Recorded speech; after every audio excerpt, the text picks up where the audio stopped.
or Christmas decoration, which spent 60 years encouraging Aucklanders to shop, arrived safely yesterday at Wanaka's National Transport and Toy Museum. The Santa's ability to wink and move its finger led to claims it was creepy. But Jason Rhodes, the new owner, is having none of that. Jason, kia ora. Yes, good evening. You feel that the decoration has been unfairly labelled? I think very much so. He's been maligned for, I consider unfairly. Who's substantiating that? People don't think he's, creepy until someone says that. Why'd you buy it?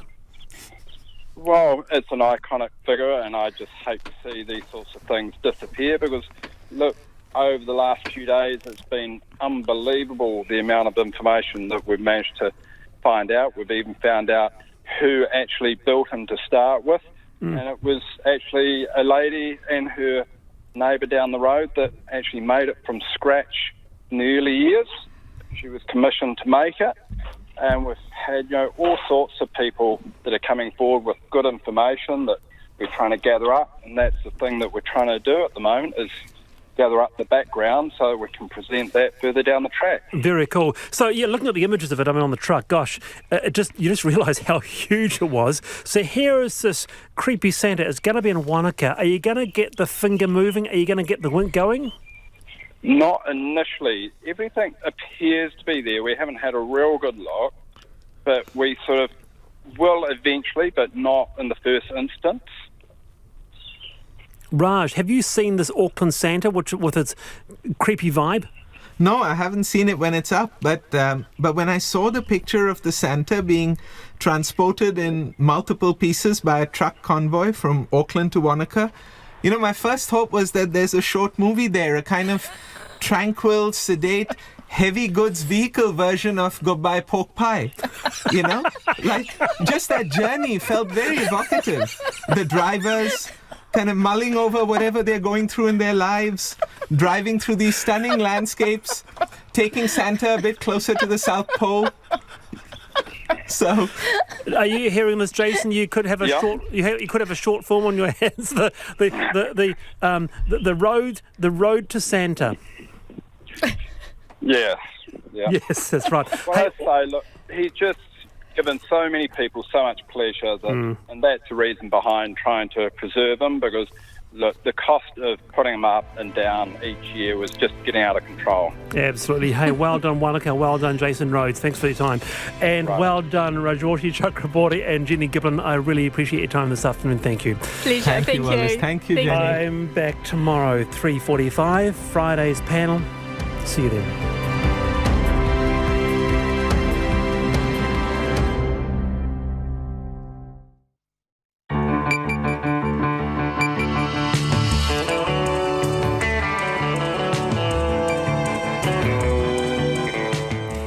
Whakarongo mai koe ki te reo irirangi o Aotearoa. This is Checkpoint on RNZ National. I'm Lisa Owen. Haere ake nei, genome sequencing suggests an Air New Zealand crew member caught COVID overseas. Back here, nurses want to please explain over new guidelines for protective masks in MIQ. What use is a tie other than to mop your chin? We investigate whether it's time Parliament ditched some tired traditions. Parking's an explosive issue in New Plymouth right now, like literally explosive. We've got the details. Aucklanders are rewarded with a loosening of restrictions after saving 7 billion litres of water since May. But sorry to hose down expectations, it ain't a free-for-all. And the Kaka is going far. New research shows the parrots are really winging it during breeding season. RNZ News at 5. Kia ora, ko Susana Leata tēnei. Nurses are demanding more information over the Ministry of Health's new guidelines for N95 masks. Staff at managed isolation facilities have threatened in the past to walk off if they don't have access to better safety equipment. New guidelines announced this afternoon say the masks are recommended when 2 metres physical distance can't be maintained when dealing with someone who is a confirmed or probable case. Kate Weston from the Nurses Organisation says they need to know if all nurses in both managed isolation and quarantine facilities will get the higher grade masks. We need clarity from the Ministry that our expectation is if you are working in either a managed isolation facility or a quarantine facility, that you will have access. And you can hear the full interview with Kate Weston on Checkpoint shortly. Genome sequencing of the Air New Zealand member who tested positive for COVID-19 in China shows it is not linked to any other cases here. The person tested positive in Shanghai on Sunday, just a day after leaving Auckland. There is one new case of the virus today in managed isolation. The Maori Party's 2 MPs have walked out of the House in protest this afternoon. Under the rules, party leaders with more than 6 MPs get 30 minutes to speak, and smaller parties would only get the chance if time allowed before the House rises at 5. But because they are new MPs, if they spoke in the address and reply debate, it would constitute their maiden speech, which are not scheduled until at least next week. Rawiri Waititi tried to secure a speaking slot today based on a standing order that such decisions do not discriminate against a minority party. He told reporters he and Debbie Ngarewa-Paka walked out after being blocked by Speaker Trevor Mallard. We decided that we didn't want to participate in a system that actually is based on being very unfair, but the tyranny of our democracy for minority parties is absolutely disgraceful, to be quite honest. Rawiri Waititi, a Maori Party MP. More than 500 of New Plymouth's 1,600 parking sensors have either been replaced or deactivated over fears they could explode and potentially injure people. Council Chief Executive Craig Stevenson says 2 sensors recently failed after waterproofing gel prevented failing batteries from venting, causing pressure to build up. He says one of the sensors went off like a small explosion, while the other blew its top with a loud bang.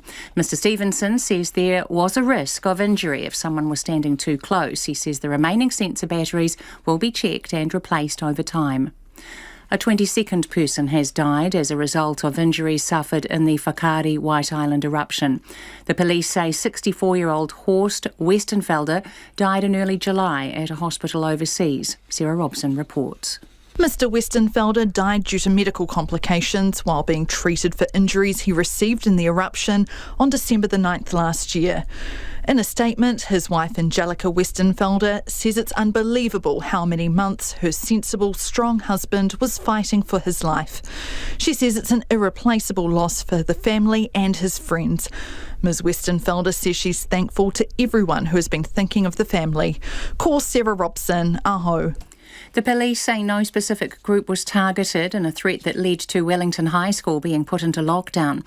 2 young people are being questioned by the police after a credible threat of a shooting at the school was posted online. The school was placed in lockdown for an hour as a precaution. Some media are reporting LGBTQI community members at the school were specifically targeted, but police say there's no evidence of this. Wellington High's principal says the police told him there is a possible link between the threat and white supremacy. The Mayor of Auckland is warning people the city isn't out of the woods yet after its worst drought on record. Councillors today agreed to ease water restrictions for this summer. From the 14th of December, residents will be able to use a handheld hose at home, provided it is monitored and has a trigger nozzle. Phil Gove says people still need to conserve water and restrictions will be reintroduced if the dry weather returns. It's 4.5 minutes past 5. The All Blacks have made 3 changes to their starting 15 for this weekend's test against Argentina as they try to avoid a rare hat-trick of losses. Coach Ian Foster has brought in prop Nepo Laulala to replace Terrell Lomax, while Scott Barrett starts at lock in place of Patrick Tuipulotu, and Akira Ioane comes in at blindside for Shannon Frizzell. Kira's got size, he's trained well. We've spoken before about, we're pleased with him in Brisbane and that got cut short, so it's just a chance to continue in that space. All Blacks coach Ian Foster. Former All-White and Oceania player of the 20th century, Winton Rufer, has remembered football legend Diego Maradona as a magician on the field, but crazy off it. Maradona, who led Argentina to the World Cup 1986, has died at the age of 60, with his life post-football marred by drug and alcohol addiction. Rufer twice played against Maradona in 1989, when Rufer was at German club Werder Bremen and Maradona was at the peak of his powers with Italian club Napoli. He's a magician with the ball, scored from impossible angles, amazing free kicks. Ball control was just absolutely, he was like from another planet. Off the field, he was a little bit of a shame. He often got himself into trouble, but, that was Maradona. He was just a crazy guy. Winton Rufer. The Warriors will play their first 2 games of next year's NRL season in Auckland and will have 11 home games in total at Mount Smart Stadium, subject to the Trans-Tasman border reopening. That's the news. The Reserve Bank Governor gives a message to New Zealanders. Property, first and foremost, is the thing that you live in. It is a consumption good, it is housing. If you're thinking about it as an investment, i.e. in addition to where you want to live, then there is no free lunch. There are significant risks that come with housing and significant risks that come with debt and leverage. Risk-free listening. Morning reports weekdays from 6 on air and online.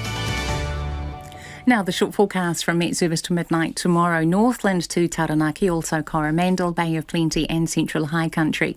Showers with thunderstorms possible from Bay of Plenty and Waikato southwards tonight. Fine weather tomorrow, apart from some isolated showers. Whanganui to Wellington and Gisborne to Wairarapa, also Marlborough. Showers with thunderstorms possible today, becoming mainly fine in the morning. However, rain with strong southerly change developing south of Gisborne in the evening. Nelson, Buller and Westland, fine apart from showers in Nelson, clearing tonight. Showers tomorrow morning, clearing in the afternoon.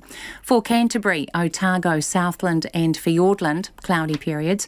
Rain spreading north tomorrow, possibly heavy and thundery with hail in the east. Rain easing to showers in Southland, Central Otago and Fiordland in the morning and clearing there in the evening. Chatham Islands, cloudy, rain tomorrow. RNZ National at 7.5 minutes past 5. Thanks, Susana. Kia ora and welcome to Checkpoint. I'm Lisa Owen. Nurses are seeking a please explain over new Ministry of Health guidelines for the use of protective masks in managed isolation and quarantine, saying it's not clear whether they go far enough. Nurses working in MIQ had threatened to walk off the job if they didn't get better specialised masks, known as N95s, to wear when dealing with returnees, rather than simple surgical masks that are also used in isolation facilities. The new ministry protocols say N95 masks that need to be specially fitted are now recommended if 2 metres physical distance can't be maintained when dealing with a confirmed or probable case of COVID in, for example, a guest's room. Kate Weston from the Nurses Organisation says they didn't get to see the guidelines in advance and she's not sure whether the ministry considers everyone in isolation a probable case, but they should. We would need clarity to make sure that that definitely is happening, because reading it, it's a little bit unclear to me. So if it's unclear to me, it's probably unclear to others. So we need clarity from the ministry that our expectation is if you are working in either a managed isolation facility or a quarantine facility, that you will have access. Because the guidelines talk about those facilities where actually they have got some quarantine and some isolation. So it needs to be across all facilities that the N95s are made available. Yeah, because if we look at the detail of the guidelines, it says N95s will be supplied when you can't keep 2 metre physical distancing, and I'm reading from the guidelines here, and also if you're dealing with a confirmed or probable case. So people returning to New Zealand who are in managed isolation rather than quarantine, in your view, people in managed isolation, are they probable cases? You'd have to think that they are, and the isolation facilities exist only to protect the wider public from returnees who have come from countries where COVID is a real problem. So, in our view, in NZNO's view, those people in those facilities need to be considered as a possible or a probable case until you have proof from the consecutive tests that they are in fact negative. So to go to that higher level of PPE would be our expectation for anyone who's having that close contact, as the guideline describes, with anybody who is currently residing in a managed isolation or quarantine facility. How many people will nurses in MIQ be interacting with, and how? Like, are they going from room to room, and on any given day could they be, passing hundreds of people? They have numerous points of contact, and in our facilities there's anything between, say, roughly 200, 250, up to 400 people in the much larger facilities. So there's multiple opportunities to have contact for a variety of reasons with people in that space that the guidelines talk about. And not everybody presents as symptomatic with COVID, so it is possible that you may be dealing with someone who may be very mildly unwell, not unwell at all, yet still COVID positive. So these are the cases that we are wanting that higher level of protection, because we in New Zealand do still not have, this is a step in the right direction, but we still don't have the same degree of PPE protection, particularly with regard to masks, as counterparts in other countries do.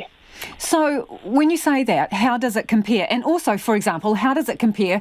We've probably all seen the pictures of nurses at roadside testing facilities.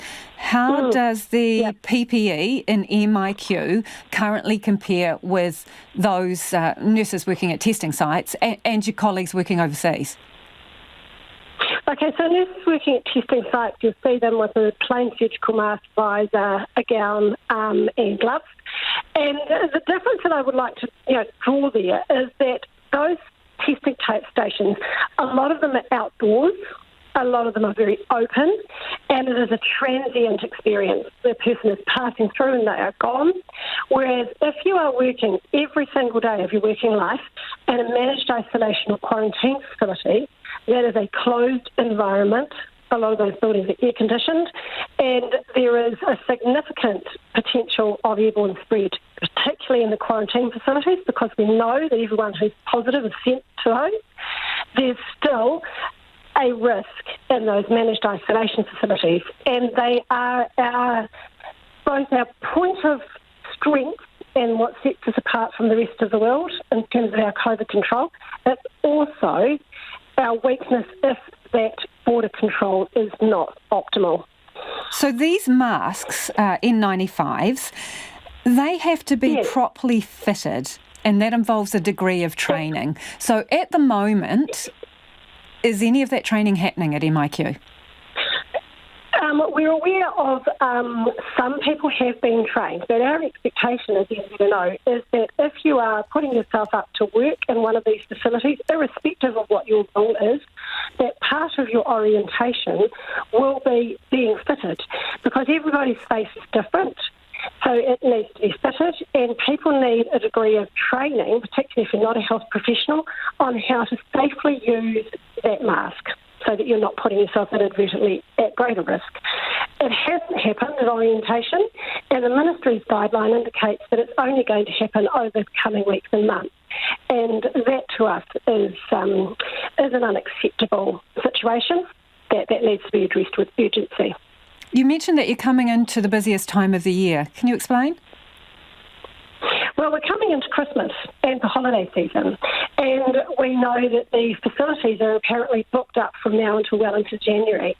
So we need to ensure that every individual coming back into the country is going to be safe, healthy, well cared for, and that all of those workers are in a position of being as well protected as possible, and that everything is held in balance, and we come into the busy holiday season with our borders secure and with no breaches. So as it stands, you're not 100% clear on whether these new guidelines marry up with what you are wanting from the Ministry of Health. So what happens now? Please explain. We're still going to seek some further clarification and still go back to the Ministry and say we still have an expectation that there will be universal access when people need those masks, but also importantly that people are fitted so that when they do need them, they can fit them properly and use them effectively. Because without that, we've learned lessons earlier in lockdowns where masks were poorly fitted and they were next to useless. So you're not there yet in terms of what you're asking for.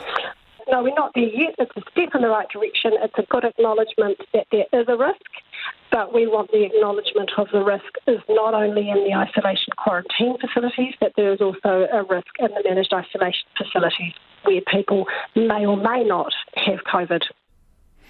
And that was Kate Weston from the Nurses Organisation. Green Party co-leader James Shaw made one of the cheekier requests during Parliament's opening day when he asked Speaker Trevor Mallard to bin rules requiring male MPs to wear ties.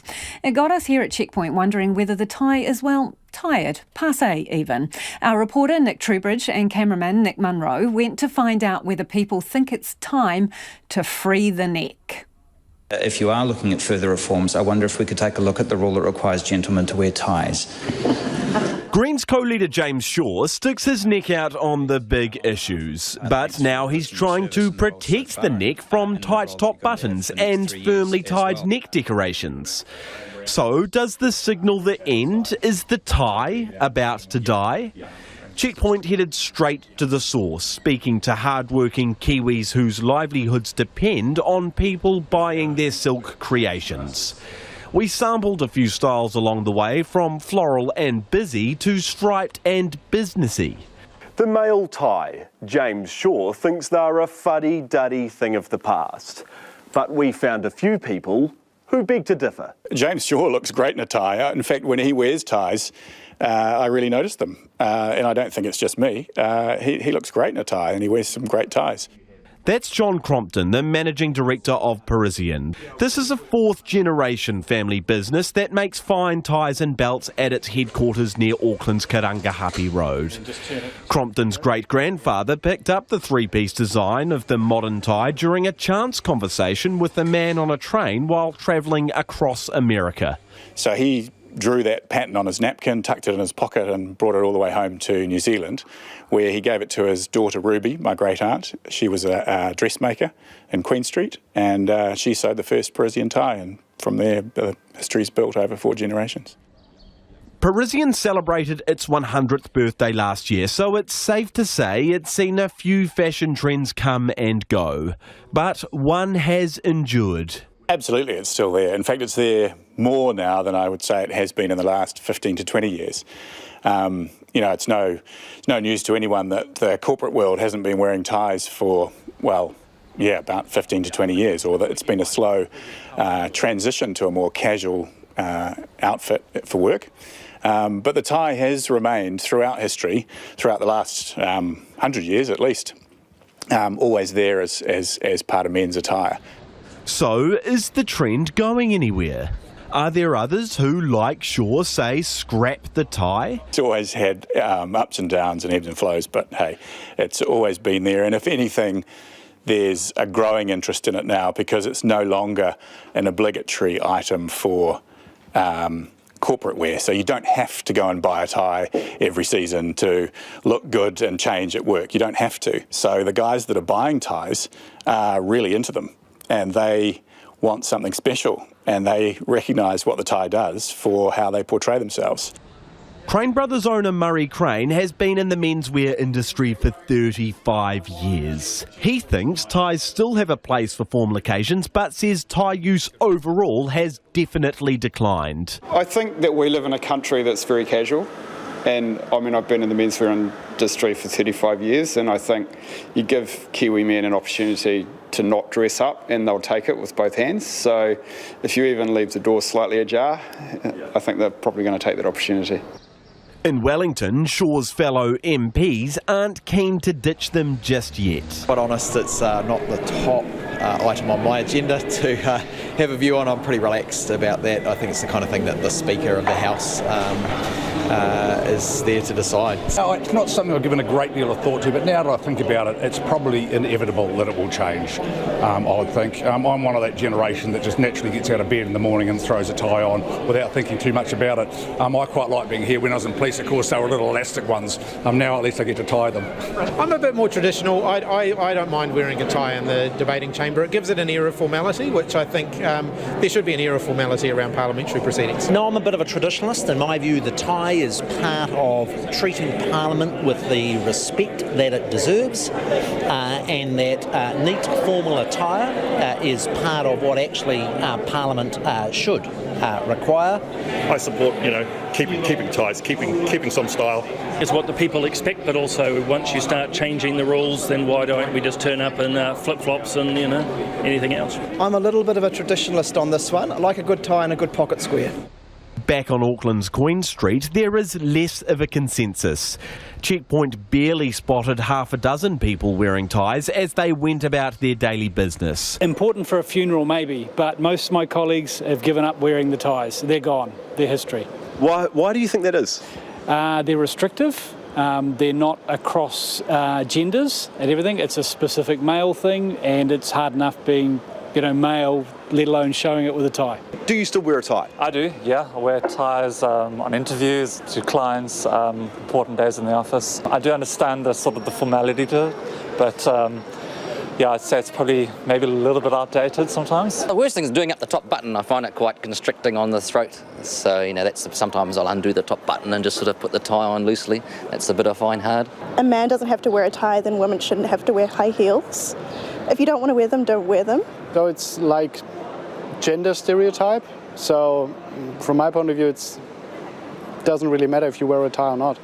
So it doesn't change your appearance at all, so it doesn't change your qualifications and who you are. I work in executive search, and even top chief executives of our biggest companies come to our offices without ties. It's becoming the norm. So it seems ties have been relegated down the list of go-to wardrobe items. But those in the menswear biz insist there's still a time and a place. As they put it, ties never die. For Checkpoint, Nick Trubridge. While the Speaker of the House, Trevor Mallard, joins me now. Mr Speaker, let's get your allegiances on the table. Love or loathe them, the tie? I personally loathe them, but I feel that while I'm in my current role, whatever I rule as far as other members, I'll keep wearing them. What do you loathe about it? I think there's sort of a standardisation of the shape of dress. It's I feel like it is quite dated. I felt like it was quite dated about 30 years ago, and it's even more so now. I also can't tie them, which causes me a technical problem. When did the rule come in? How long has it been the case that male MPs have to wear a tie in the House? I think it's always been the case. I don't know that it's ever not been the case. There might have been a period where some sort of ruffle arrangement was acceptable, but all of the pictures that I've seen of senior members of Parliament around the Parliament, in the Parliament, they have had ties on. So does this come down to, your call alone, setting these rules about what is appropriate dress, or how does it work? Yes, it is my call, and what I've done is start consultation so I can make that call. I've invited members to write to me and tell me what they think modern business attire is.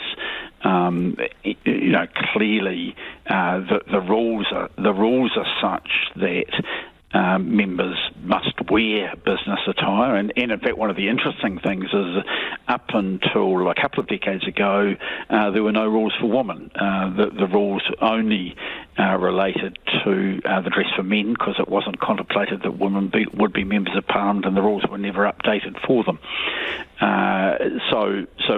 So the interpretation is mine, and I'm interested in people's views on how I should interpret them. But in the end, I will make the decision.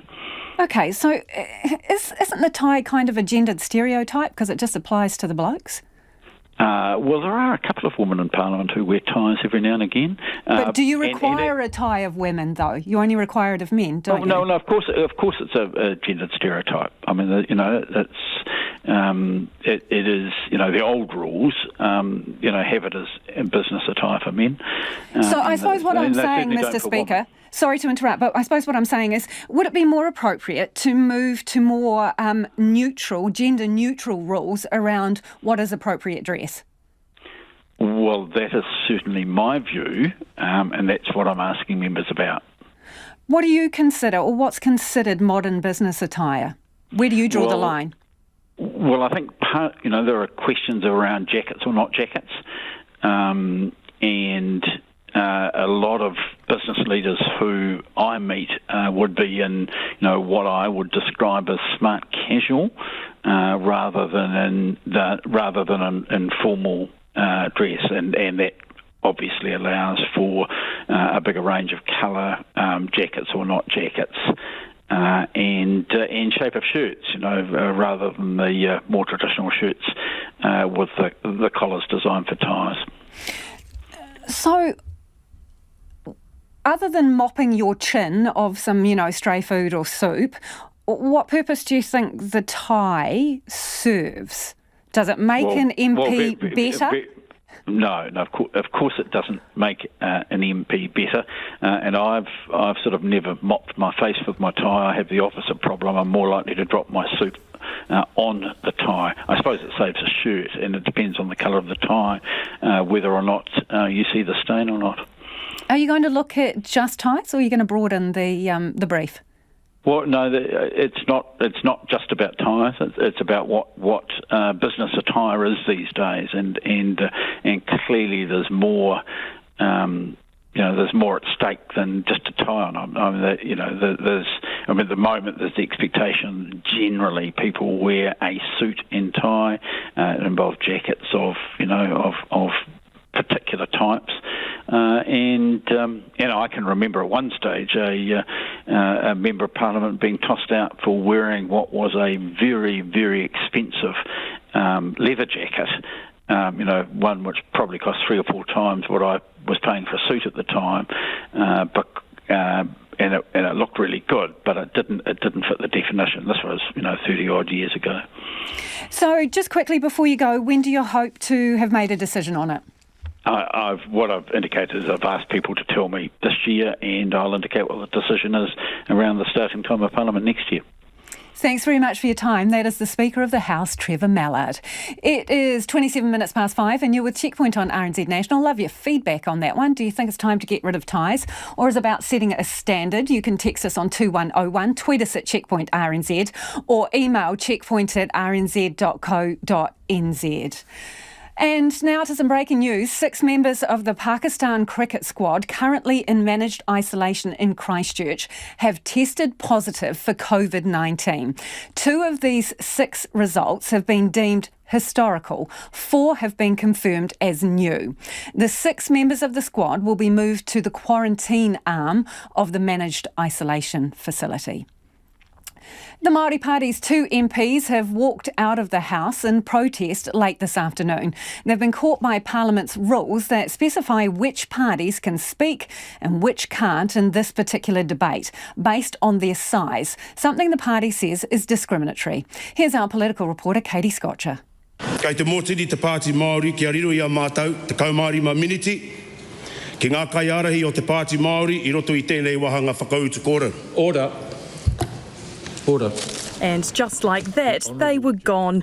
Maori Party co-leaders Rawiri Waititi and Debbie Ngāriwa Kaka leaving the House before the first debate of this term could even begin. Why would we sit there in a space that doesn't allow the authentic Māori voice to be part of that particular process? Each party leader with more than 6 MPs was given 30 minutes to speak in today's debate. Smaller parties were only given the chance to speak if there was time before the House rose at 5 o'clock. However, Mr Waititi and Ms Ngāriwa Kaka are new MPs. If they spoke in the address and reply debate, it would constitute their maiden speech. The co-leaders tried and failed to secure a speaking slot. Based on the rule, such decisions should not discriminate against a minority party. Then again in the House, Mr Waititi asked the Speaker to pass a motion to allow the Maori Party leaders to participate. It should have been given the mana to be able to, the resolution be put to the full House committee to vote on, and it wasn't. I only got to the first line. and he sat us down. Afterwards, Mr Waititi told reporters the Speaker didn't wait for his request to be translated and the parliamentary system is unfair. The tyranny of our democracy for minority parties is absolutely disgraceful, to be quite honest. Ms Nadia Paka says the Maori Party has done its homework and knows the rules. We are here as we've been taught every time we go to someone else's marae and we learn what their tikanga is.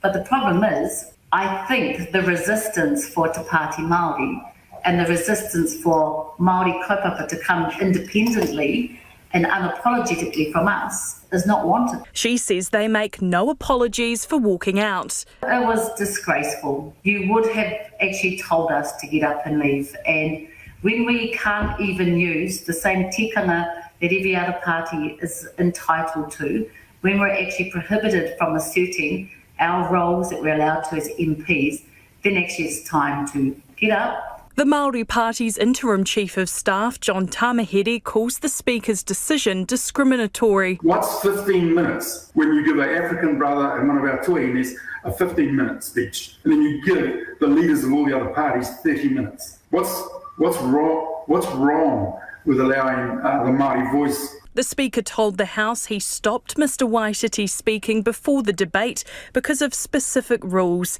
And in a highly unusual move, he has released the documents outlining his response to the Maori Party's request to participate in the debate.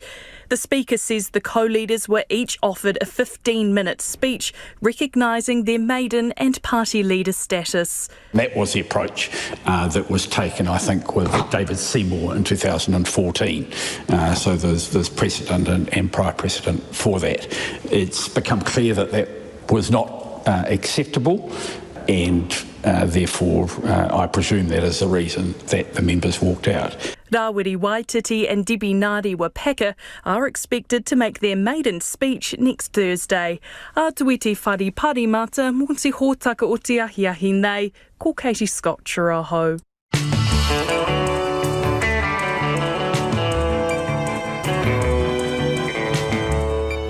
And coming up on Checkpoint on RNZ National, the Governor-General delivers the speech from the throne outlining the government's agenda for this term. The two ministers at odds over Oranga Tamariki and the future of its boss. And Kaka are really winging it during the breeding season. We'll have all the details. We'd love your feedback. What do you reckon about ties? Should they go from the House at Parliament or keep them? What is modern business attire? Really interested in your thoughts. Get in touch. Text us on 2101, tweet us at Checkpoint RNZ or email checkpoint@rnz.co.nz. What do you wear to work? It is time for the headlines with Susanna. 6 members of the Pakistan cricket squad currently in managed isolation in Christchurch have tested positive for COVID-19. 2 of these 6 results have been deemed historical, 4 have been confirmed as new. The 6 members of the squad will be moved to the quarantine arm of the managed isolation facility. The Pakistan team's exemption to train while in managed isolation has been put on hold.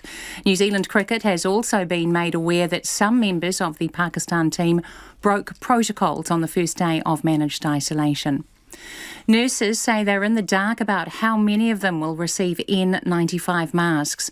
The Ministry of Health is now recommending wearing the more protective masks when 2 metres physical distance can't be maintained when dealing with a confirmed or probable COVID case. Kate Weston from the Nurses Organisation told Checkpoint they need to know if all nurses in both managed isolation and quarantine facilities will get the higher grade masks. A public health expert believes there is a low risk from the Air New Zealand crew member who tested positive for COVID-19 in China. Genome sequencing shows their strand is not linked to any other cases here. Epidemiologist Michael Baker says there needs to be a meticulous examination of the crew's travel history to work out who else they may have been in contact with. The Mayor of Auckland is warning people the city isn't out of the woods yet after its worst drought on record. Councillors have agreed to ease water restrictions for summer and residents can now use some hoses. But Phil Goff says people still need to conserve water. More than half of 124 New Zealand lakes surveyed by Land, Air, Water Aotearoa have either poor or very poor water quality. The lakes in the worst condition tended to be lowlands, with most of the lakes rated very good found at higher altitudes. Those are the latest news headlines from RNZ National. Our next news and weather update is at 6. Thanks, Susanna. Kia ora anō. This is Checkpoint and I'm Lisa Owen. It is time for business news now with Nicholas Poynton. And if you're listening and not watching, Nicholas is in his business attire with a suit and work shirt, but no tie. Right. What have you got for us today, Nicholas? Well, look, the country has posted its biggest trade surplus since July 1992. So 28 years. It's a huge result. And the big driver of all of this, surprise, surprise, was COVID-19, which led to a steep fall in imports, a 10% fall, in fact. And the things that we've been bringing into the country less are fuel and cars, which may seem interesting given that at the beginning of the week I was talking about the third quarter spending numbers, and it turned out the thing that New Zealanders were spending the most money on coming out of lockdown was new cars. But apparently car sales, they are down by about 25% on where they were last year. But look, that's just one side of the story. The other part of it is that we can't forget how strong some of our exports have been. They've edged high on the back of increased prices for dairy and fruit products. They're now getting back to their normal seasonal pattern, but with agricultural production now coming into full swing. So for the month of October, though, there was a deficit of about $501 million, but that's just half of the deficit that we saw for the same month last year. This is a usual time that we see a deficit. However, some of the things that we were selling more of, and this may come as a surprise, was the export of planes and aircraft parts. But that's mainly because airlines have been shipping their planes overseas to put them in long-term storage. So speaking to NZ's trade manager today, they say that our imports, they are starting to increase again. They will rely on international restrictions easing, and also more importantly, international supply chains, congestion with shipping routes, the story that just won't go away. Absolutely. Okay, you've got some earnings results too. 2 software companies, is it? Yeah, 2 software companies, and look, probably by most accounts 2 quite small companies, but I think when you combine their 2 results together, they kind of tell quite an interesting story about what's going on with COVID-19. And the star of today was eRoad. They're a company that makes devices and software which are used by transport companies, mainly trucks, and that's to track driving hours, maintenance and health and safety issues. So their big thing, the way they try and make money here, is by really digitising this whole aspect of the transport industry. And they've reported a profit of $1 million for the half year ended September, which may not seem like much, but this is very much a growth company. Its revenue, it rose by a fifth to $46 million. The company is rapidly expanding in the US and the Australian markets, and it does expect to grow even more because they plan to capitalise on this COVID trend we've seen with the rapid adoption of technology. But on the flip side, there's Gentrack. Now, this is a company that sells software for airports to help track and manage flights and luggage, and you can probably see where this is going. They reported a $31.7 million loss. That's compared with a $3.3 million loss the year before. The pandemic has just battered this company. It led to a real slump in sales and revenue,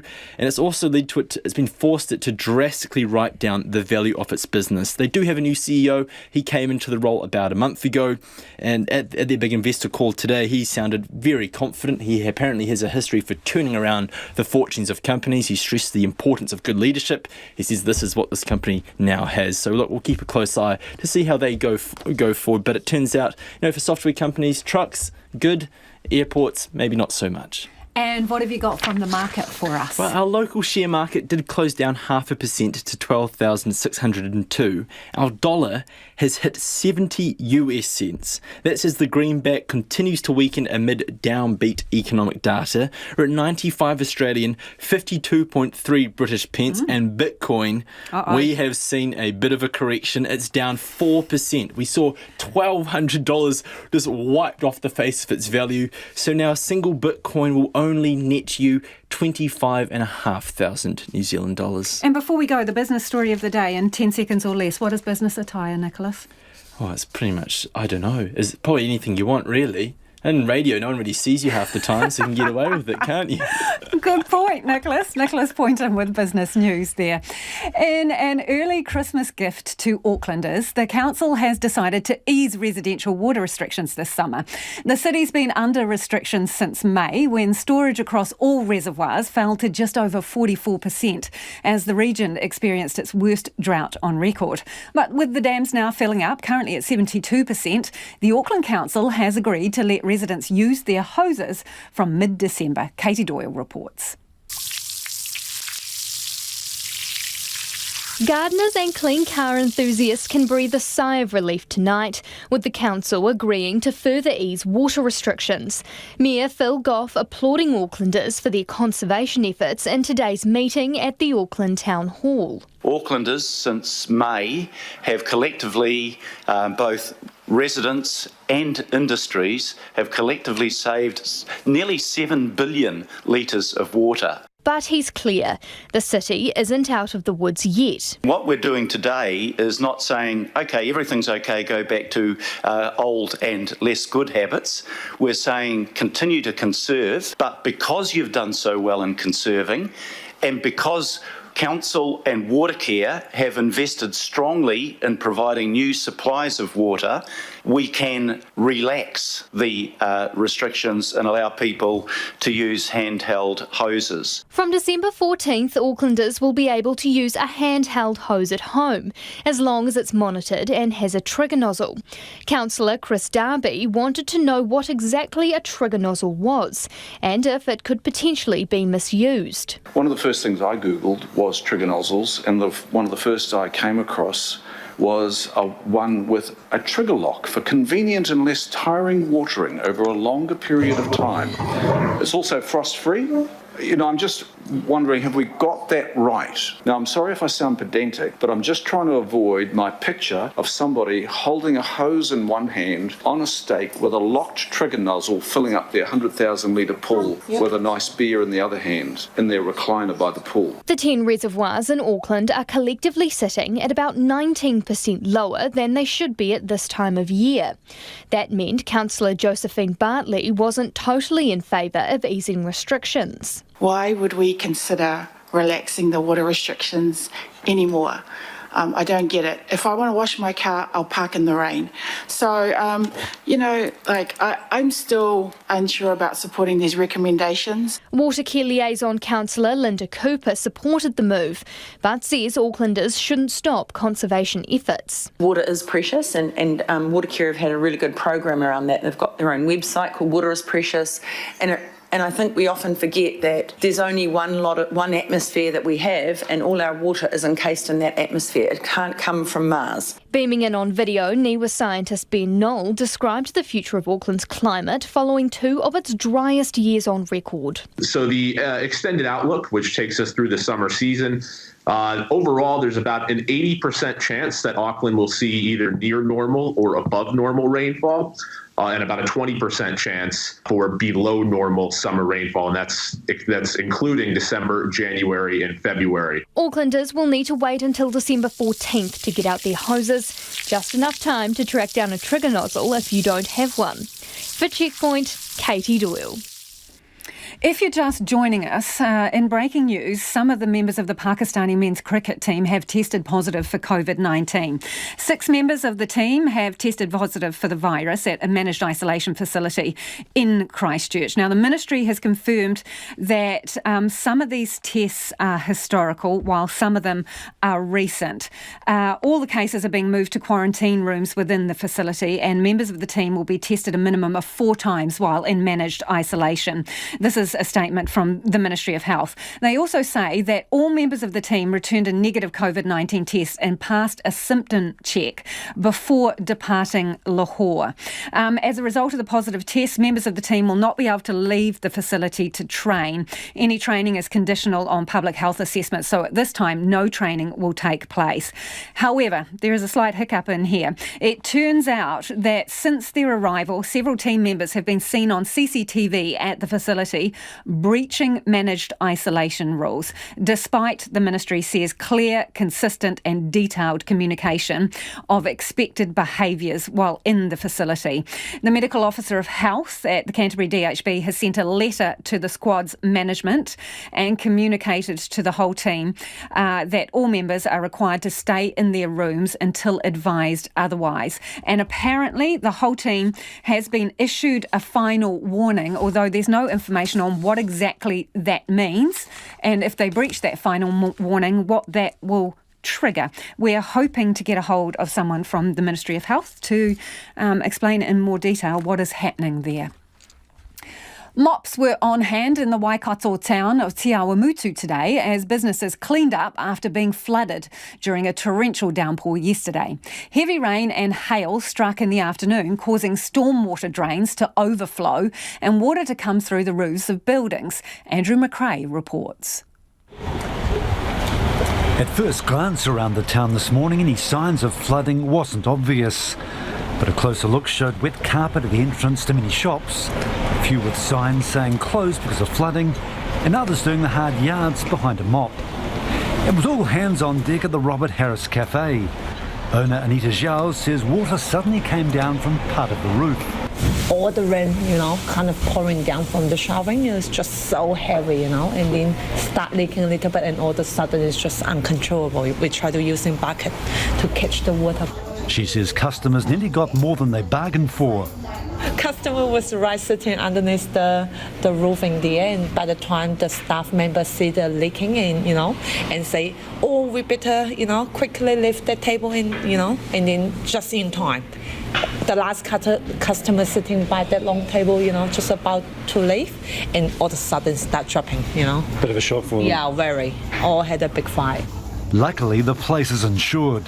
Landlord's insurance company, building insurance company will look at it this morning, and then we got our cafe's insurance come and do the, to check off everything, because we cannot operate today and not sure if we can do it tomorrow because it's just unsafe now.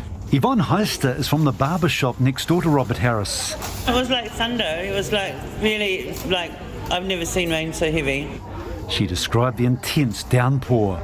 And it was just torrential. I can see why Napier flooded in 5 minutes. If it was rain like that for a whole day, it would just cause so much damage.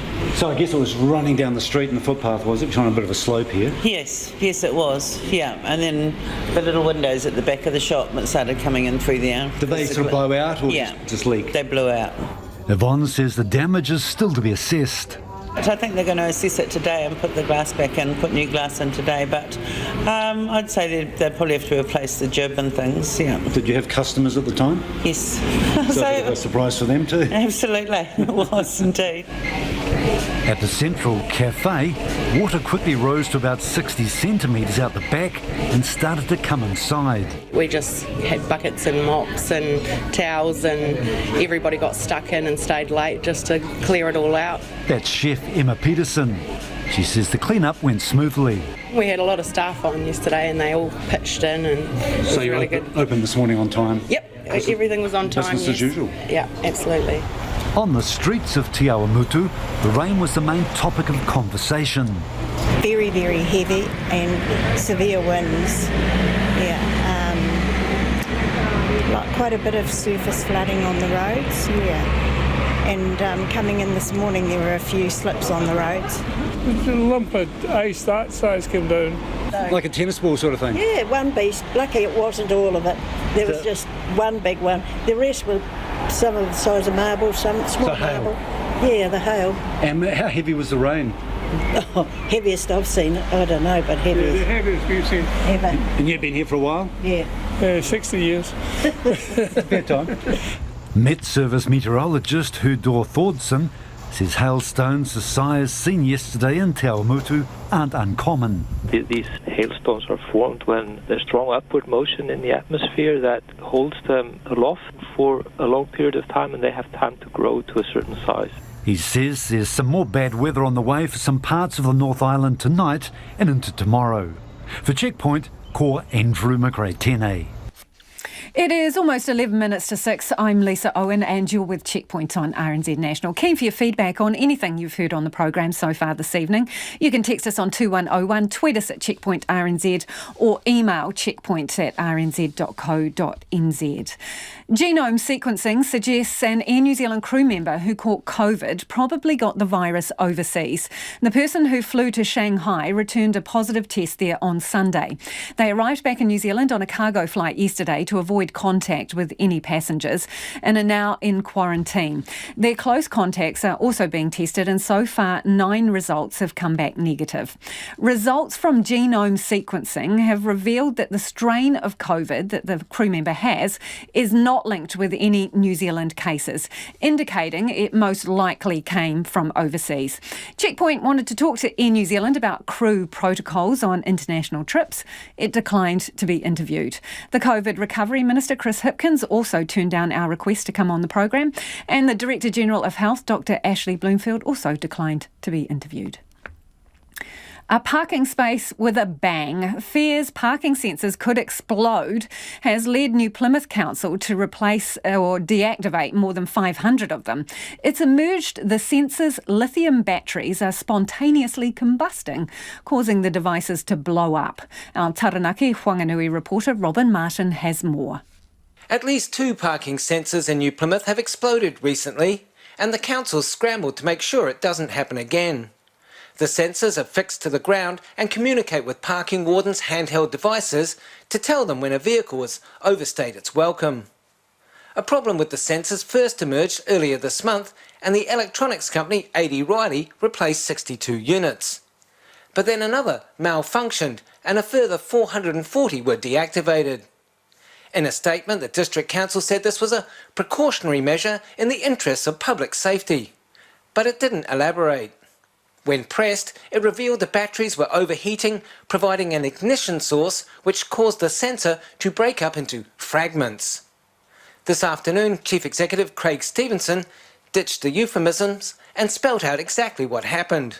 The lithium battery vents, the pressure build-up inside the sensor itself is greater than what it's meant to be, so it has lifted the top off the sensor. And we've had 2 different circumstances so far, one where it's more like a minor explosion, I suppose you would characterise it as, and the other one was more of a loud bang. He says a recently applied waterproofing gel prevented failing batteries releasing pressure.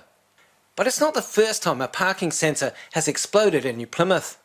In 2013, Rachel Walker and her daughter Suzanne were shopping in Strandon when a sensor blew up under their car, sending smoke billowing down Nobbs Line.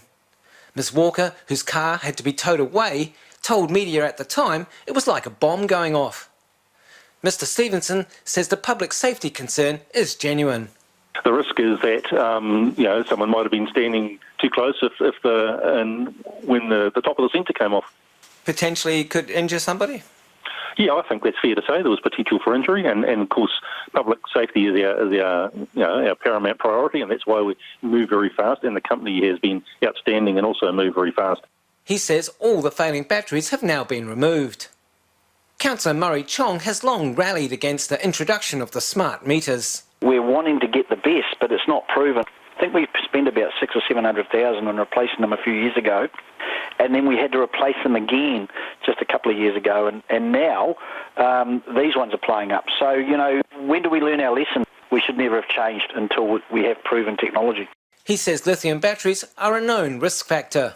For instance, if you took a mobile phone and you just punctured it, simply the air getting to a lithium battery will cause it to spontaneously combust. So that's scary if that's what's happening with our meters and the batteries inside them.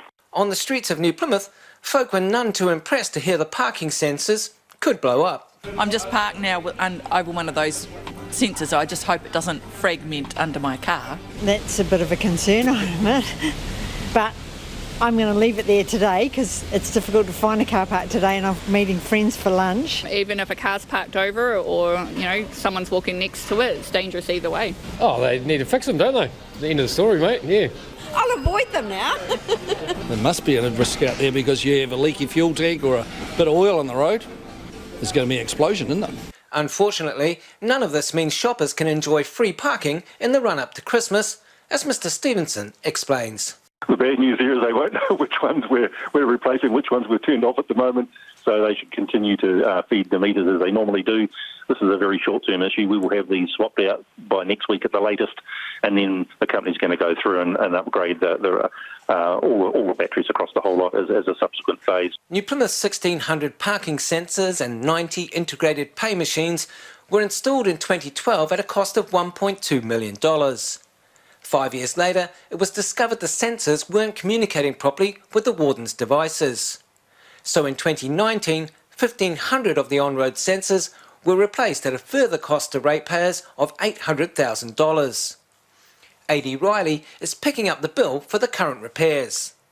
I ngā mutu mo te hōtaka o te ahi nei, ko Robin Martinaho. A conservation project tracking Kaka have found the parrots are travelling more than 150 kilometres to breed on islands in the Hauraki Gulf. The discovery was made during a project led by Manaki Whenua and the Department of Conservation that tagged 11 parrots in Waikato in September. Gloomy spring weather saw most of the tag batteries go flat, but 3 Kaka birds have reappeared online and their GPS locations show they're far, far away from home. Manaki Whenua researcher Neil Fitzgerald told our reporter Annika Smith it's a missing piece in the parrot puzzle. Well, it's very early, but the key thing is that we had no idea where our birds that visit us around Hamilton each winter, where they go for the summer. They clearly don't breed around Hamilton, so we really had no idea where they were going, and it's really important to know where they go so that we can manage the threats that they face at the different places that they may visit. When you saw one of them pop up on your radar and you saw that they were around water effectively on an island, what were your first thoughts? Surprise, shock? I wasn't shocked, but I was very pleased because the islands like Great Barrier and Little Barrier were places that we thought they may come from, but to actually, to see it on a map was pretty cool. I nearly spilt my coffee when I first saw that. What draws them there, do you think? Well, we don't know. So this is the very first step, is just to find out where these birds go. And next we would like to sort of know why they leave those places. Well, we know why they're at Little Barrier and Great Barrier. So they're pest-free islands. They can breed there safely, safe from things like stoats and possums. But we don't really know why they leave there and come to Hamilton, I suppose, is the interesting part. Now, you've been tracking 3 of the parrots, but there were 11 that were initially tagged, right? So where are the remaining parrots? Well, that's a bit of a mystery. We did put 11 tags on, and this is sort of fairly new technology, so part of what we're sort of doing this first year is just to see if it works for Kaka. What we found is that the tags worked quite well for a few weeks, and then they're solar powered. And what basically happened is they didn't get enough power probably, and the batteries ran down, and they all stopped talking to us. So it's a bit of a mystery where those other birds all are. But I was checking in on these birds regularly and wasn't getting any locations for about a month. And then all of a sudden, one came back up, and when I sort of dived and looked at the map, I could see there was water on the map, which was pretty exciting because there was no water around Hamilton like that where they'd been before. They were clearly on an island. So we don't know where those other birds are at the moment, but we're still hoping that they will come back online as well. And that was Manaki Whenua researcher Neil Fitzgerald, who's been tracking those Kaka, speaking to our reporter Annika Smith there. Lots of feedback from you, particularly on the issue of ties and whether they should be ditched by MPs. At the moment, male MPs need to wear a tie in the House at Parliament. This listener says, I've been wearing a tie professionally since I started work. Ties are a fashion statement, improve the shape of shirts and help trap warmth in on cold days. Love love my tie, this person says.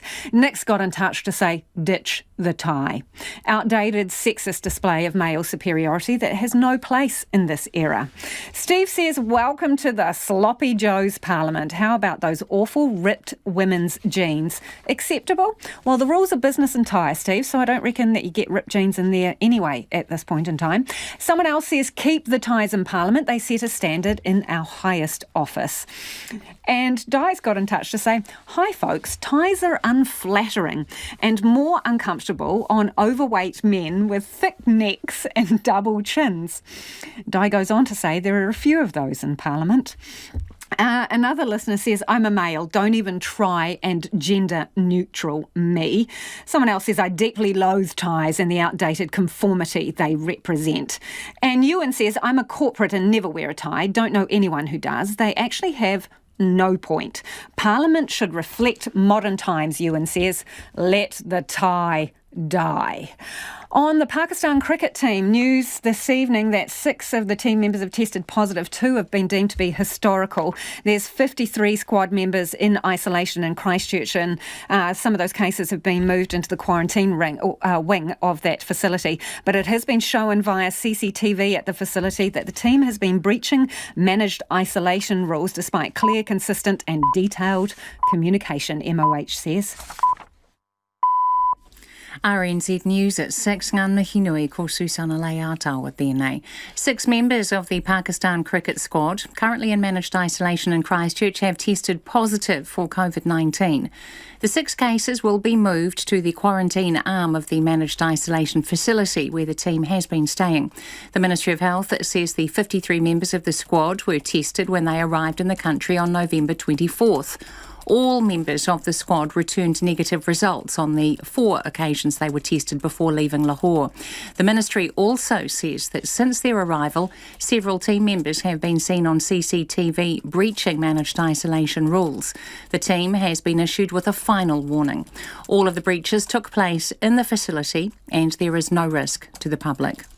A public health expert believes there is a low risk from the Air New Zealand crew member who tested positive for COVID-19 in China. Genome sequencing shows it not linked to any other cases here. The person tested positive in Shanghai on Sunday, just a day after leaving Auckland. 14 crew members, including the positive case, returned from Shanghai yesterday and went straight into a government isolation facility. Epidemiologist Michael Baker says there needs to be meticulous examination of the crew's travel history. Both New Zealand and China have largely eliminated this infection or entirely eliminated it. So you have to think about what other sources could have operated between this case being in New Zealand and being found to be positive in China. Michael Baker from the University of Otago. More than 500 of New Plymouth's 1,600 parking sensors have either been replaced or deactivated over fears they could explode. Council Chief Executive Craig Stevenson says 2 sensors recently exploded after waterproofing gel had prevented failing lithium batteries from venting, causing pressure to build up. He says there was a genuine public safety concern. Someone might have been standing too close when the top of the sensor came off. There was potential for injury, and of course, public safety is our paramount priority. Mr Stevenson says all the failing batteries have been replaced and the remainder would be replaced in phases. The parking system was installed in 2012 at a cost of $1.2 million. In 2019, 1,500 of the sensors were replaced for an additional $800,000. New Labour MP Ibrahim Omer has laid out his ambition to champion the voice of refugees. Mr Omer fled his home country of Eritrea in 2003 and lived for many years in a refugee camp. He later worked as a cleaner and union organiser before running for Parliament. Mr Omer says the government's response to the March 15th terror attack inspired him to enter politics. He told the House millions of people aren't as lucky as him. Until the world changes, innocent lives will continue to be lost and displaced in the hands of evil and war. That is what we must change. That is what we must change, Mr. Speaker. New Labour MP Ibrahim Omer. More than half of 124 New Zealand lakes surveyed have either poor or very poor water quality. The results are contained in a national summary compiled for the first time by Land, Air, Water Aotearoa. The organisation is a collaboration between councils, science and government agencies. Cawthron scientist Dr Roger Young says the results reveal concerning levels of nutrient overload. The lakes in the worst condition tended to be lowland, with most of the very good lakes found at higher altitudes. Water quality can be improved through a combination of community-based actions, effective policies and restoration methods. The Mayor of Auckland is warning the city isn't out of the woods yet after its worst drought on record. Councillors today agreed to ease water restrictions for summer. The city has been under some form of restriction since May, when storage across all reservoirs fell to just over 44%. Phil Goff says people still need to conserve water.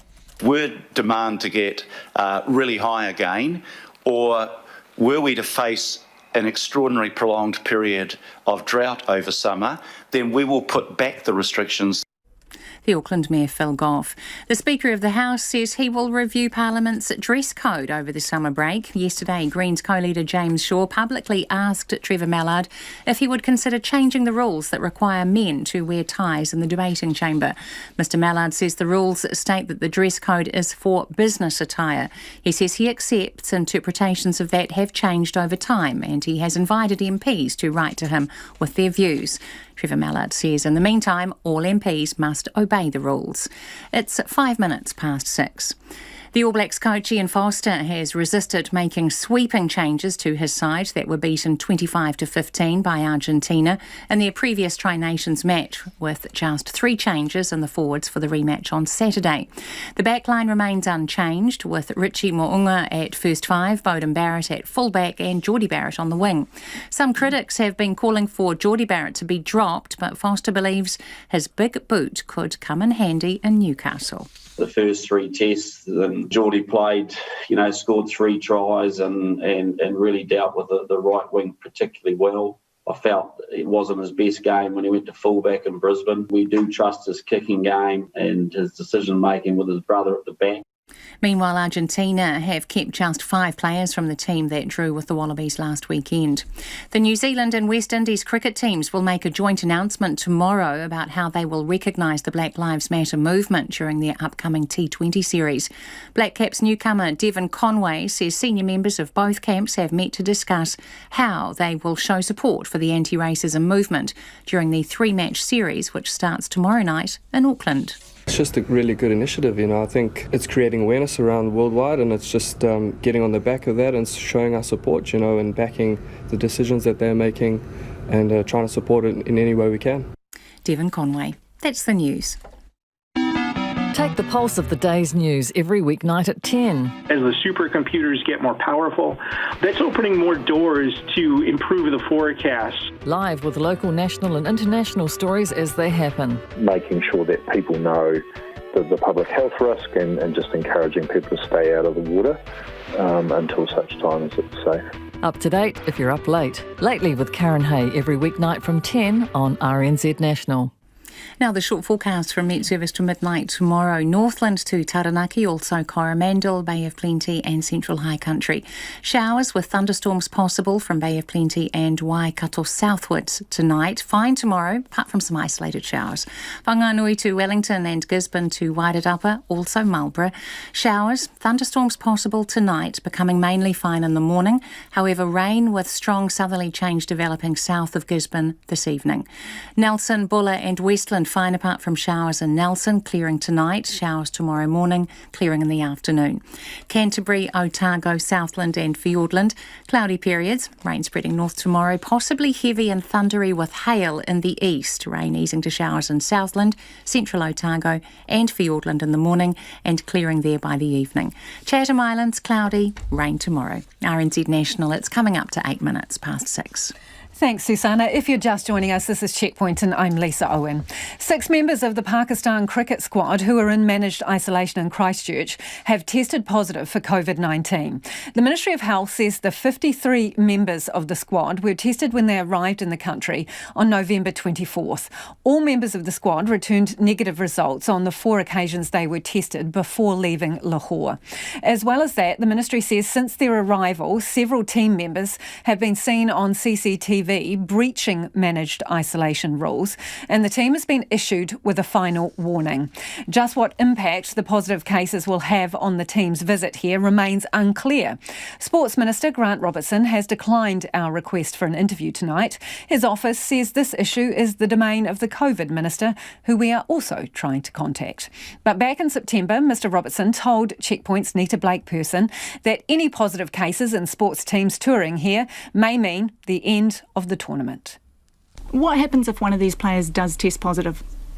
Well, sadly then, in the case of most of these things, that would probably mean the end of the tour or the tournament, because the clock would start again for the teams, and that would probably end up meaning that the games wouldn't be able to be played.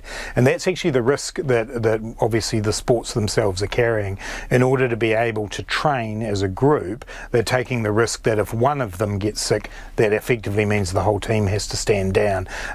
If there were other arrangements where we had smaller bubbles, then perhaps you'd be able to manage that a bit differently. But that's where the sports have landed. Our Ministry of Health has said, well, we can manage the public health risk that way, but clearly if someone tests positive, then the clock restarts, and that may well mean we won't see those teams actually play.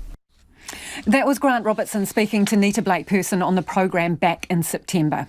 Pakistan was due to play its first match of its tour against the Black Caps on the 18th of December in Auckland. We have requested an interview with the COVID Response Minister, Chris Hipkins, the Director General of Health, Dr Ashley Bloomfield, and the Head of MIQ, Darren Webb, and we are still waiting for a response from all three. The next 3 years will be coloured by COVID-19, with the government's plans and promises dominated by the pandemic. The Governor-General, Dame Patsy Reddy, delivered the traditional speech from the throne today, penned by the Prime Minister. Our Deputy Political Editor, Craig McCulloch, filed this report. The proceedings began much as usual, bar the outdoor parade called off by rain. The kabahaka went ahead, a waiata, the appearance of the infamous Black Rot. Unlock the doors! An event steeped in heavy tradition. But the speech from the throne was like none before. The Labour government takes office at a time of unparalleled international crisis. It was a message shaped by COVID-19, the virus touching nearly every aspect of the government's vision, its plans and promises. We can recover and we will recover. I have stopped saying that these are extraordinary times. COVID has meant that we've had to find a dramatic new normal. The pandemic ever present. Today, confirmation the COVID vaccine, when it finally arrives, will be free to New Zealanders. But even then, a note of caution. It will not happen en masse. It will not happen quickly. Next year does present opportunity, but it also presents risk. There's risk to the government too. Its decisive victory was built on its success combating COVID. But mistakes could see that favour fall away. And not just when it comes to the virus. 3 years ago, in this very same debate, the Prime Minister pledged to government's intention to build 100,000 Kiwi-built houses, to reduce child poverty and to reduce homelessness. On each of these measures, her own measures, she has failed. The opposition isn't letting COVID crowd the agenda, highlighting areas getting worse under Labour, even before the pandemic. A central focus, housing affordability, as prices skyrocket out of the reach of first home buyers. The government's flagship policy of Kiwi Build was so embarrassing, I almost feel that it's kind of not cricket to bring it up in this new parliament. The Prime Minister cannot point fingers in other directions. To explain her failures, she must own them. I will forever find it galling to be lectured by the Leader of the Opposition, who left us a housing crisis, denied it was a housing crisis. And the crises keep on coming. Climate change too.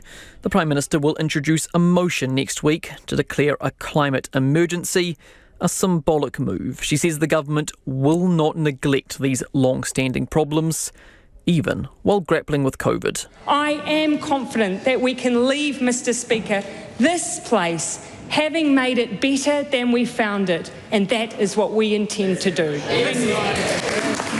Another 3 years now to try prove it. From Parliament for Checkpoint, Craig McCulloch.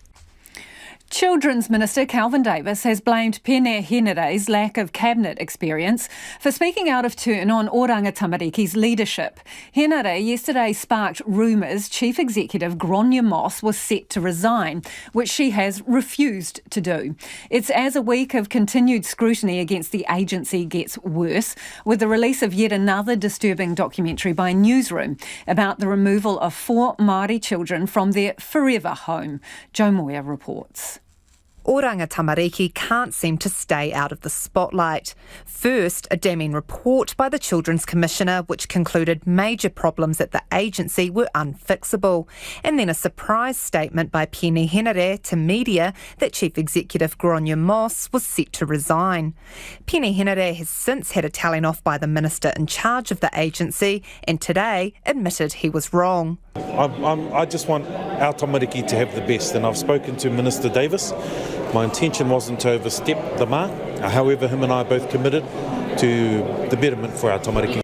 It's water under the bridge now for Kelvin Davis, who says he's made it clear to his colleague that speaking on topics outside his own portfolios is inappropriate. What's less clear is the Children's Minister's faith in Gráinne Moss to turn the troubled Oranga Tamariki around, refusing yet again to express confidence in her leadership. Look, there are issues with the leadership of Oranga Tamariki, and I am dealing with it, but let's be clear that those issues are wider than just one person. I'm not in the general habit of talking about people's employment. The Waitangi Tribunal's own inquiry into Oranga Tamariki is underway in Wellington, where the Deputy Chief Executive, Hoani Lambert, got a grilling from panellists over the agency's flawed complaints process and traumatic handling of child uplifts. But Oranga Tamariki's tumultuous week is only getting worse. Newsroom's released a new documentary about the removal of 4 Maori children from the foster home they've lived in for the last 2.5 years. They were initially uplifted from their own whānau because of abuse and had been told their new home would be forever. But Oranga Tamariki found wider whānau members willing to take them in, and last month the children were moved again. Kelvin Davis wants answers. I thought it was heart-wrenching, and so I asked Oranga Tamariki to come into my office for a please explain. I do still have more questions, so I've asked for a full written briefing. It should arrive in my office later this afternoon. Hoani Lambert hadn't seen the documentary when RNZ approached him for comment, but he stands by his boss, Gráinne Moss. I've got a lot of confidence in Gráinne. I think about what we've achieved in quite a short period of time, but also acknowledging the work that we still have to do. But that doesn't cut it for the chair of the Whānau Ora Commissioning Agency, Meripeka Raukawa Tate, who has been a vocal opponent of Oranga Tamariki since it tried to remove a newborn baby from a Hawke's Bay mother last year. She says someone must be held accountable. Really, you've got to have the right people, and particularly the right person, to lead the organisation, to make the changes that are required. But I have to be honest, and Māori really don't want a bar of Oranga Tamariki. The Waitangi Tribunal will reconvene in Wellington tomorrow to hear the Crown's final submissions. From Parliament for Checkpoint, Joe Moyer. It is 17 minutes past 6 and you're with Checkpoint on RNZ National. The Royal Commission findings into the Mosque attacks have been handed to the government. However, it remains up to the Prime Minister to decide if victims will see the report before it's released publicly. Conan Young reports. A late guilty plea from the mosque shooter means a lot of the detail that might have been revealed during a trial has yet to come to light, such as how he planned the attack and managed to evade any sort of scrutiny from authorities. The Commission's findings, which were 20 months in the making, provide the last chance for an insight into the events leading up to that fateful day. Feroz Dita continues to carry the gunman's bullets in his leg and could be about to go in for yet another round of surgery. He says it's vital the victims are shown the findings first. It would give us an opportunity to read it prior to being made public, so there's no surprises, and we're prepared We just need to know what happened, how we got here. Ahmed Jahangir, who continues to suffer excruciating pain in his shoulder due to the bullet fragments lodged within, met with the commissioners twice as they went about their work. He also wants to see the findings ahead of their public release to ensure they're accurate. I don't know whether it's possible or not, but it's very hard to change it later on, and victims and their families should have the right to get it first so that they can go through it and make sure everything that has been recorded there is perfect. Christchurch Muslim Tony Green says victims will be approached for comment when the findings are released publicly and deserve to be given enough time to formulate a response. Putting more media pressure on people when they've not had a chance to know what's going to come at them just doesn't help in the healing process. So one would hope for a reasonable amount of time so that the waves of media attention don't crash too soon. Tony Green says the most important thing will be the extent to which any recommendations are implemented. However detailed any report is, just that, it's a report. The first test will be in what it recommends, and then the real test will be in what changes are made. How far will it go in changing the conditions so that no other community has to face what this community faced? The Prime Minister, Jacinda Ardern, says she'll provide more information on the timeframe for making the findings public soon. We had to leave it to that independent inquiry to choose when they had completed the work. They now have. We're going to treat the receipt of that with the seriousness it deserves. We will try and move quickly to make sure it goes into the public domain. RNZ understands victims will be given the findings on December the 8th, but it remains unclear if victims will be given an advance copy or if they'll have to get them at the same time as everybody else. Mō te hōtaka o te ahi, ko konanyang tēnei.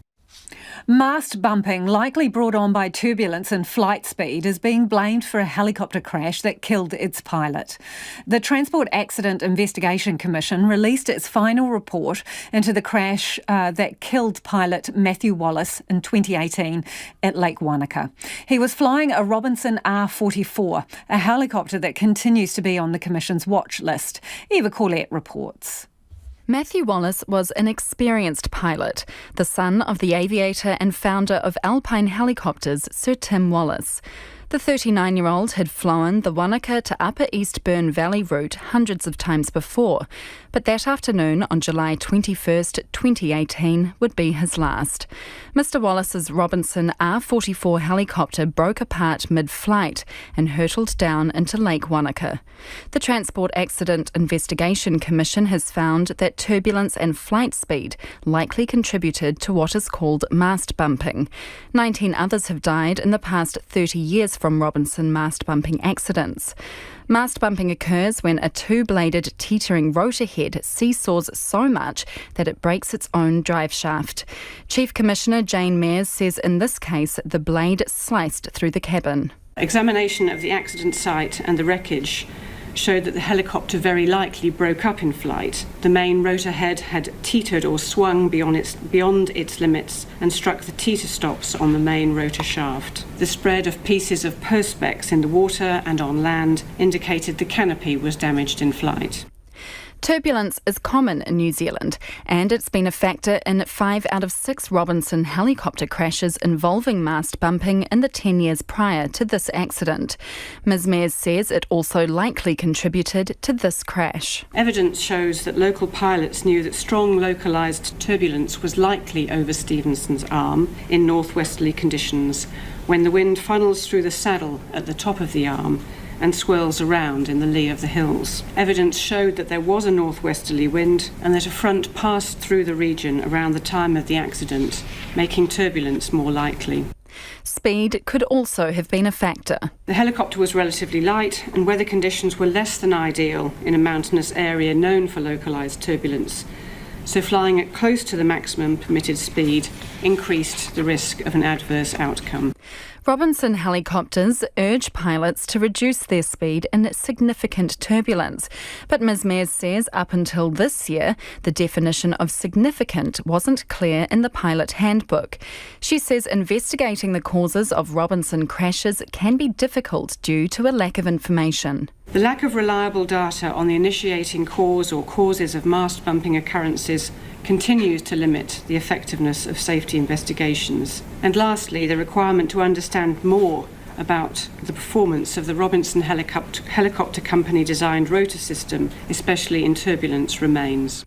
The Commission didn't make any new recommendations, instead reiterating ones it made to Robinson following another crash in 2016 to upgrade its data gathering tools and study why mast bumping happens.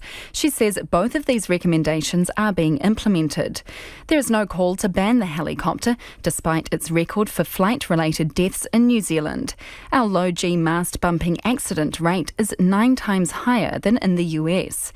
Instead, Ms Mears urges pilots to be cautious when operating these helicopters. There is no reason why these helicopters shouldn't be safe if they're flown in appropriate conditions and they're appropriately maintained. The Wallace family faced another tragedy just 3 months after Matthew's death, when his brother Nick and 2 others died in a second Robinson helicopter crash. Interim reports show it's likely a door opened during flight, which caused a pair of trousers to blow out and get caught in the rear blades. That accident is still under investigation. In a statement, the Wallace family said they're relieved this report is complete. Family spokesperson Jonathan Wallace, brother to Matthew and Nick, says the family accepts the findings that a lack of reliable evidence on why the mast bumping happens continues to hinder safety investigations. Robinson Helicopters has been contacted for comment. Mō te hōtaka o te ahiahi nei, ko iwa ko le tēnei. Convicted murderer David Little continues to deny he killed his friend Brett Hall almost a decade ago. A jury last year found Little guilty and he was sentenced to a minimum non-parole period of 11 years. Jonathan Mitchell reports. Brett Hall's body has never been found after going missing from his Whanganui property in 2011.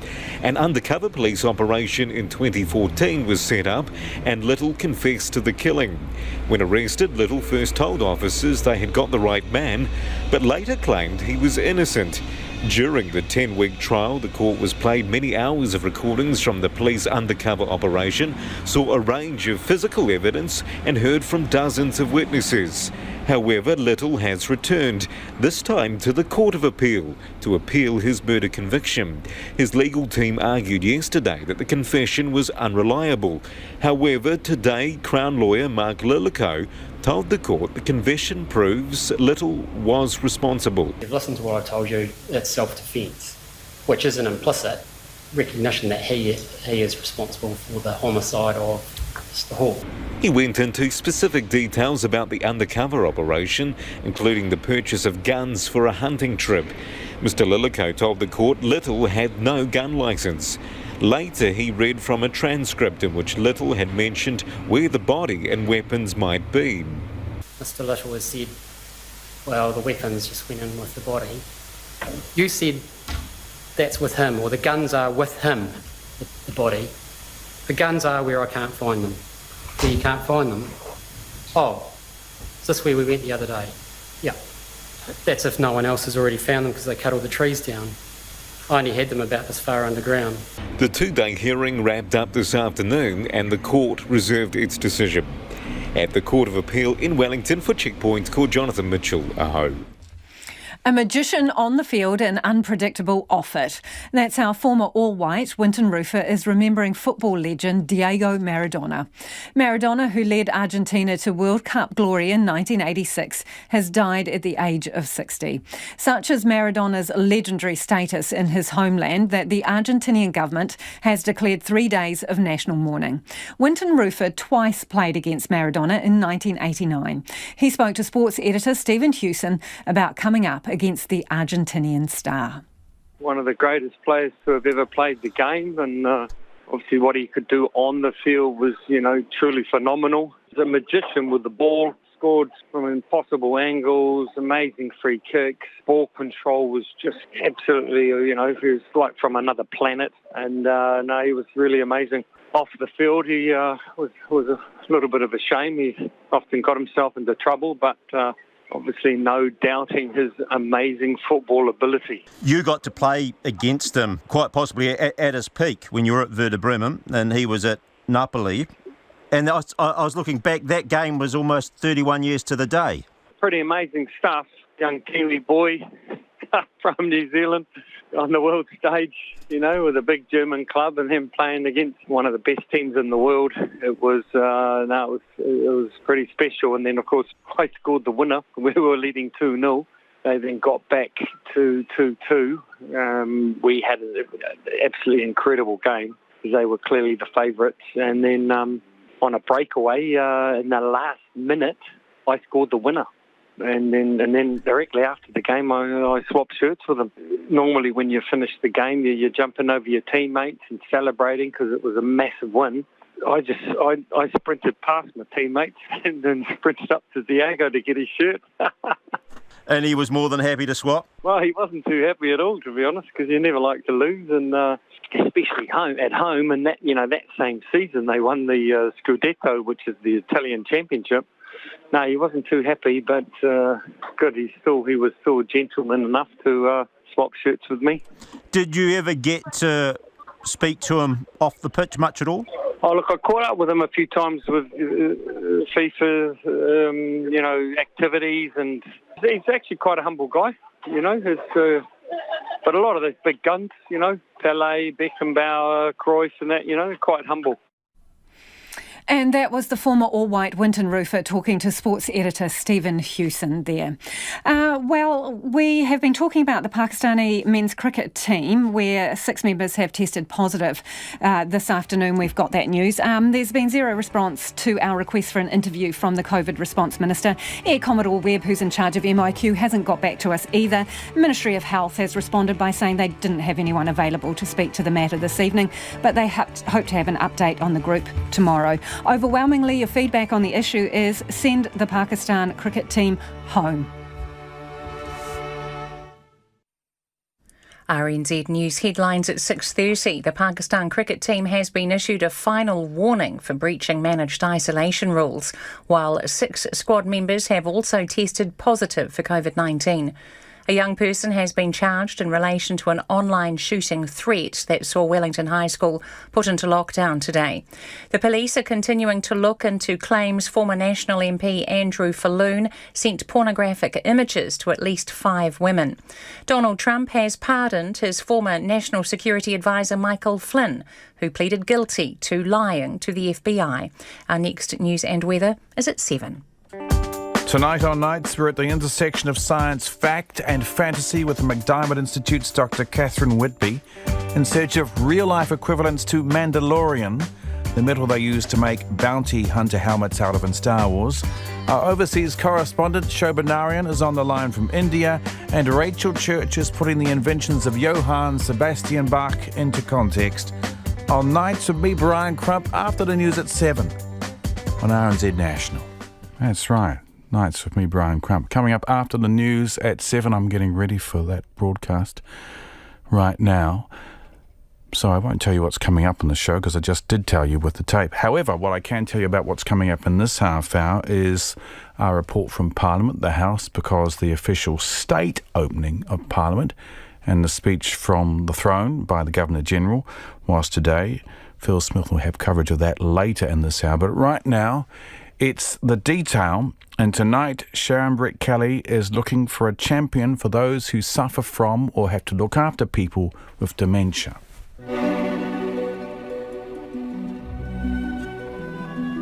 Desperately wanted, one famous person to become the face of an illness that affects tens of thousands of people and their families. It's not sexy and it's often hidden, but 4 in 5 people in this country have a link to it, and the numbers are growing. Dementia. I just feel like it's time for us to be brave, it's time for us to have this conversation, it's time to bring dementia out from the shadows and shine a light on it and show people the joy that can still be lived. Lisa Burns is the head of marketing for Dementia NZ. She's wearing a T-shirt with the words "Still Me." I'm Sharon Brett Kelly, and today she tells the detail her own experiences of dementia in the family